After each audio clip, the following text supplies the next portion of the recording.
चीन के वुहान शहर से फैला यह वायरस वुहान से 7,800 किलोमीटर दूर भारत के बेंगलुरु पहुंच चुका है।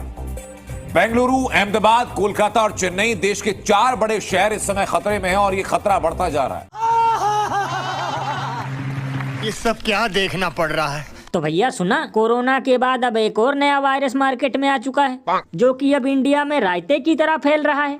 तब तो लल्लन भैया इससे किराना की दुकान वालों में एक अलग ही खुशी की लहर दौड़ रही होगी, क्योंकि एक बार फिर ये ससुरे दोगुने दाम में चिप्स की पैकेट, दूध और बिमल बेचेंगे। लल्लन भैया कभी कभी तो मुझे लगता है कि ये चाइना वाले सिर्फ सांप और चमगादड़ ही नहीं बल्कि टट्टी भी खाते हैं, क्योंकि इतनी जल्दी जल्दी तो भोजपुरी के लहंगा चोली वाले गाने भी नहीं आते जितनी जल्दी जल्दी ये ससुरे कोई ना कोई वायरस लॉन्च कर देते हैं।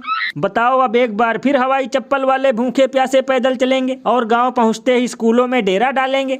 भैया इसीलिए तो लोग घनघोर बेइज्जती करते हुए ये कहते हैं कि ये ससुरे हल्की आंख वाले सामान ऐसा बनाते हैं जो 2 दिन में हो जाता है कबाड़, लेकिन वायरस ऐसा बनाते हैं जो चलता है सालों साल।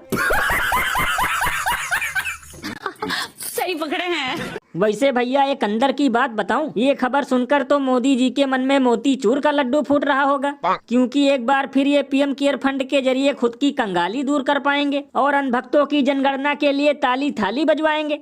ये बिल्कुल सही कहा आपने। वैसे लल्लन भैया मैं तो ये सोचकर टेंशन में हूँ कि क्या इस वायरस पर भी गोबर और गौमूत्र असर करेगा या फिर हवन और यज्ञ करवाना पड़ेगा। और अभी तो रुको, क्लाइमैक्स अभी बाकी है। मुझे देखकर दुख होता है, आपदा वालों ने दिल्ली के 10 साल बर्बाद कर दिए। रोड में गड्ढे, गलियों में बहता सीवर का गंदा पानी, चारों तरफ गंदगी। तो भैया सुना, मोदी जी का कहना है कि आपदा वालों ने दिल्ली के 10 साल बर्बाद कर दिए, क्योंकि चारों तरफ गंदगी है, सड़कों में गड्ढे हैं और सीवर का पानी बहता है। लल्लन भैया ये मोदी जी बिल्कुल सही कह रहे हैं। आपदा वालों ने दिल्ली का बंटाधार कर दिया है, लेकिन अगर वही मोदी जी की सरकार होती तो अब तक दिल्ली की सड़कें महाराष्ट्र की तरह चमक रही होती, स्कूल यूपी की तरह चकाचक मजबूती से खड़े होते और रोजगार तो बिहार की तरह सड़कों पे ही बट रहा होता। और लल्लन भैया सिर्फ यही नहीं बल्कि बिजली बिल भी हरियाणा की तरह 0 आता और अस्पताल तो झांसी की तरह वर्ल्ड क्लास होते और महंगाई तो इतनी कम हो जाती कि दिल्ली के हवाई चप्पल वाले भी 2-4 डीजे साउंड लेकर मस्जिद के बाहर हनुमान चालीसा पढ़ रहे होते। यानी कि भैया 10 सालों में विकास का ऐसा आता बाढ़ कि दिल्ली देता मणिपुर जैसे नंबर 1 राज्य को पछाड़।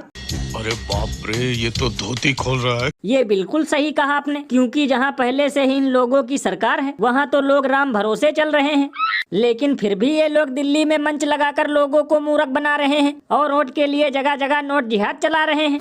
लल्लन भैया इसीलिए तो लोग घनघोर बेइज्जती करते हुए ये कहते हैं कि अब चुनाव का नाम बदलकर चूना लगाव कर देना चाहिए, क्योंकि जरूरी मुद्दे इसमें हो जाते हैं रोटी की तरह गोल और इधर उधर की बातें करके आम जनता को बनाया जाता है बकलोल।